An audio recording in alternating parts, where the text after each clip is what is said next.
My wife humiliated me by calling me weak whenever I sought therapy. But when I discovered her secret emails to my therapist, trying to manipulate the narrative, I realized she feared my healing. I forwarded the emails to the therapist and her parents. The woman who mocked my weakness was revealed as the manipulator. The room went quiet after her words. My wife leaned back in her chair, smirking, and said loudly enough for everyone to hear, "He runs to therapy every time life gets hard. Honestly, he's too weak to handle anything on his own." The laughter that followed wasn't cruel, but it was enough to sting. My relatives shifted uncomfortably, some chuckling, others looking away. I sat frozen, my fork halfway to my plate, heat rising in my face. I wanted to speak, to defend myself, but the words wouldn't come. My throat tightened, my chest heavy. I lowered my gaze, pretending to focus on the food, though I couldn't taste a thing. The humiliation was sharp, cutting deeper than I expected. Therapy had been my lifeline, a place where I could breathe, where I could untangle the knots inside me. But she had turned it into a punchline, stripping me of dignity in front of people I loved. Later that night, when we were alone, I asked her why she had said it. "Because it's true," she replied casually, brushing me off as though my pain were nothing more than an inconvenience. "You're always talking about therapy. People need to know how fragile you are." Her tone was dismissive, her eyes cold. I stood there, stunned, wondering how the woman I trusted most could take my vulnerability and weaponize it. It wasn't the first time. Small incidents had been piling up for months. Whenever I tried to share my feelings, she rolled her eyes, muttering, "Here we go again." If I spoke about my progress, she interrupted, changing the subject to something trivial. At family gatherings, she joked about my fragile mind, laughing as though it were harmless fun. But each remark chipped away at me, leaving cracks I struggled to hide. I began to withdraw, speaking less, keeping my thoughts to myself. The silence grew heavier, pressing against me. I wanted healing, but her ridicule made me doubt whether I deserved it. Was I weak? Was therapy proof that I couldn't handle life? Her words echoed in my mind, creating a painful cycle I couldn't escape. One evening, I sat in the living room watching her chat with friends on the phone. She laughed, her voice light, but when she mentioned me, her tone shifted. "He's always at therapy," she said. "I swear he can't survive without someone holding his hand." Her friend laughed and she joined in. I sat quietly in the next room, my hands clenched, my heart aching. She didn't know I was listening. The tension grew worse at a dinner party. Surrounded by relatives, I tried to enjoy the evening, but she brought up my therapy sessions again. "You wouldn't believe how often he goes," she said, laughing. "It's like his second home." The room fell silent for a moment, then awkward laughter filled the space. My cousin glanced at me, sympathy in his eyes, but no one spoke up. I forced a smile, though inside I was crumbling. Afterward, I stepped outside, the cool night air hitting my face. I leaned against the wall, breathing deeply, trying to steady myself. The humiliation was unbearable. I felt exposed, stripped of dignity. Therapy wasn't weakness, it was survival. But she had twisted it, turning my strength into shame. Alone in the dark, I began to wonder if her cruelty hid something deeper. Why did she attack me so relentlessly? Why did she mock the very thing that helped me? Perhaps it wasn't about me at all. Perhaps she feared something, feared my healing, feared losing control. The thought lingered, unsettling but undeniable. The cycle continued.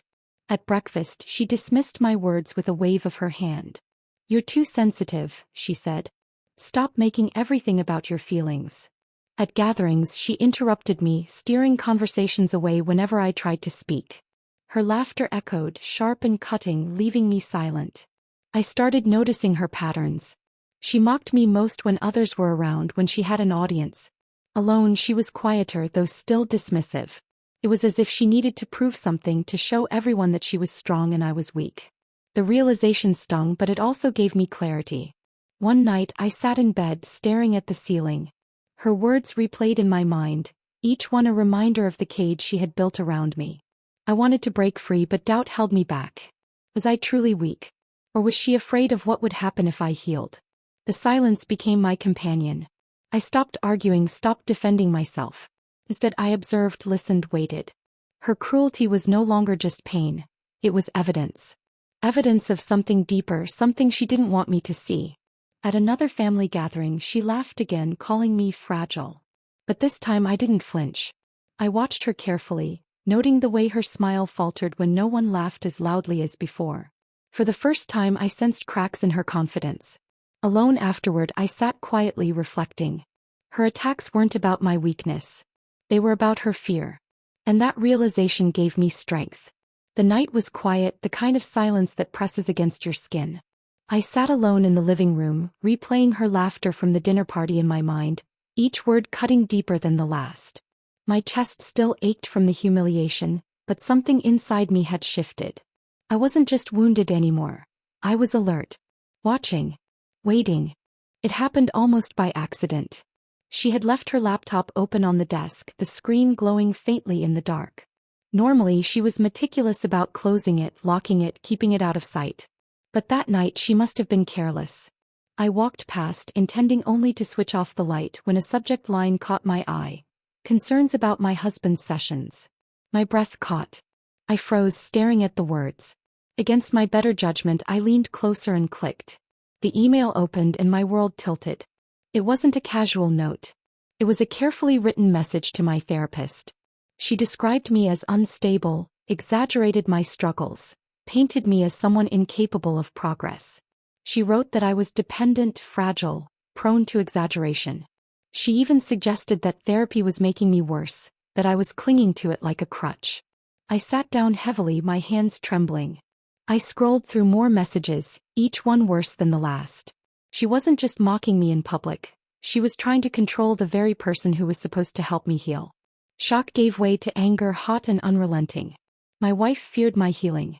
That much was clear. If I grew stronger, if I found my voice, she would lose her grip on me. Her power relied on my silence, on my doubt. And now I had proof. I whispered aloud, "You're terrified of me getting better." The words hung in the air, heavy but liberating. Over the next few days I began to notice small details that confirmed her scheme. She asked oddly specific questions about my sessions, questions that mirrored the emails I had read. "Did you tell him about your mood swings?" she asked one morning, her tone casual but her eyes sharp. Another time she pressed, "Did you mention how you depend on me to keep things together?" I realized she was fishing, trying to see if her lies had taken root. Her behavior grew more nervous whenever I mentioned progress. One evening I told her I felt lighter, more confident. She stiffened, her smile forced. "Don't get ahead of yourself," she said quickly. "You always think you're improving, but it never lasts." The more I observed, the clearer it became. She wasn't afraid of therapy failing. She was afraid of therapy succeeding. I started testing her. I mentioned things I hadn't actually said in my sessions, just to see her reaction. "I told him you've been supportive," I said once. Her face tightened, her eyes narrowing. "Did you really?" she asked, her voice sharp. I shrugged, pretending not to notice. Inside I marked another tally against her. The emails haunted me. I couldn't stop thinking about them. At night I lay awake, imagining my therapist reading her words, wondering if he believed them. Did he see me through her lens? Did he doubt me because of her manipulation? The thought made my stomach churn. I knew I had to act. Quietly I copied the emails, saving them to a secure folder. My hands shook as I typed, but I forced myself to continue. Each message was evidence, undeniable proof of her betrayal. One evening, as she sat across from me at dinner, I studied her carefully. She smiled, asking about my day, her tone light. But I saw the calculation behind her eyes, the way she measured my words, searching for weakness. I wanted to throw the emails on the table to watch her face crumble. But I held back. Timing mattered. Instead I asked casually, "Do you ever write to people about me?" She laughed, waving her hand dismissively. "Why would I? You're not that interesting." Her lie was smooth, but I had her words saved, her sentences preserved. The tension between us grew thicker. I carried the secret like a stone in my chest, heavy but empowering. For the first time I wasn't the one doubting myself. She was the one exposed. I began rehearsing conversations in my head, imagining how I would reveal the truth.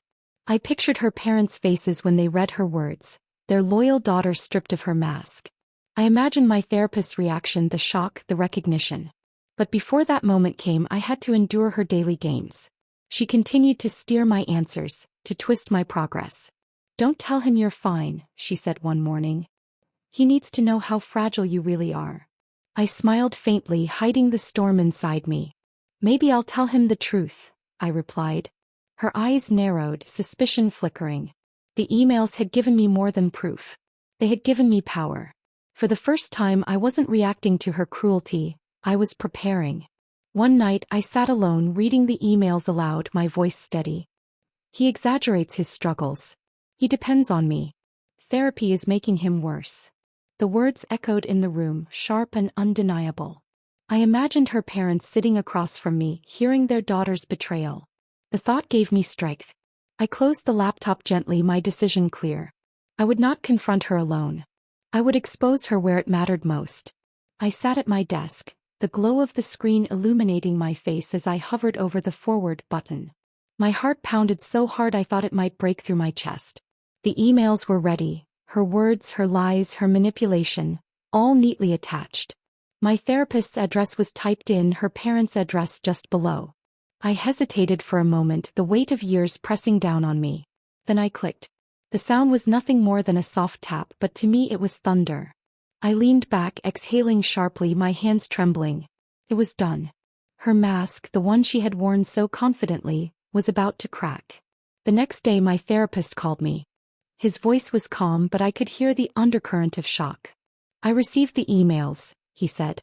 I want you to know, I never believed her words. But seeing them written out, it's disturbing.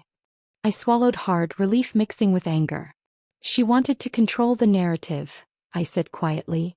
She wanted you to see me through her lens. He paused, then replied, You've been honest with me. These emails only confirm what you've endured. We'll address this together. His reassurance steadied me, but I knew the confrontation wasn't over. Her parents had received the emails too. That evening they arrived at our home. I opened the door, my chest tight, my palms damp. They stepped inside, their faces pale, their eyes searching mine. My wife appeared from the kitchen, smiling as though nothing had happened. Mom, Dad, she said warmly, what a surprise. Her mother's expression hardened. We need to talk, she said firmly. We sat in the living room, the air heavy with tension. Her father held the printed emails in his hand, the pages trembling slightly. He looked at his daughter, his voice sharp. Did you write these? My wife's smile faltered. What emails? She asked, feigning innocence. I leaned forward, my voice steady. The ones you sent to my therapist. The ones where you called me unstable, exaggerated my struggles, tried to twist the truth. Her mother's eyes widened, tears brimming. We thought you were protecting him, she whispered. But these words, they're cruel. My wife laughed nervously, waving her hand. He's exaggerating again. You know how sensitive he is. Her father slammed the papers onto the table. These are your words. We can see them. Don't lie to us. The room fell silent.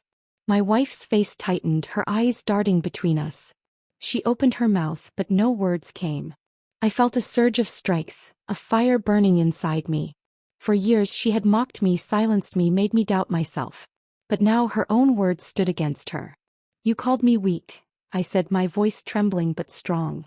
You humiliated me in front of others. And all along you were afraid of me healing. You feared losing control. Her parents stared at her, their expressions filled with shock and disappointment. My therapist's voice echoed in my mind, his calm acknowledgement of the truth. My wife tried again, her tone sharp. You're twisting this. I was worried about you. I wanted to help. I shook my head. Help doesn't come in the form of lies. Help doesn't mean sabotaging the very thing that kept me alive. Her mother covered her mouth, tears spilling down her cheeks. Her father's jaw tightened, his voice low but firm. We raised you better than this. The confrontation escalated. Her parents demanded answers, pressing her to explain. She stumbled over her words, her defenses crumbling. I sat quietly, watching, my resolve unshaken. For the first time I wasn't the one silenced. I stood, my chair scraping against the floor. My legs trembled, but I forced myself upright. I've said what I needed to say, I told them. The rest is for you to decide. My wife reached for me, her voice desperate. Don't do this, she pleaded. I pulled back, my resolve firm. You already did. The silence that followed was heavy, filled with the weight of truth. Her parents sat in shock, their daughter exposed. My wife's face was pale, her mask shattered. I walked toward the door, each step steady, each breath deep. I opened it, the cool night air rushing in, wrapping around me like freedom. As I stepped outside, I felt the weight lift from my shoulders. The stars shone above, distant but steady, and for the first time in years, I felt dignity return. Revenge wasn't in destroying her. It was in exposing her. And tonight I had done just that. I walked away, my head held high, knowing that the silence which had once suffocated me was gone. In its place was strength, hard-earned and undeniable.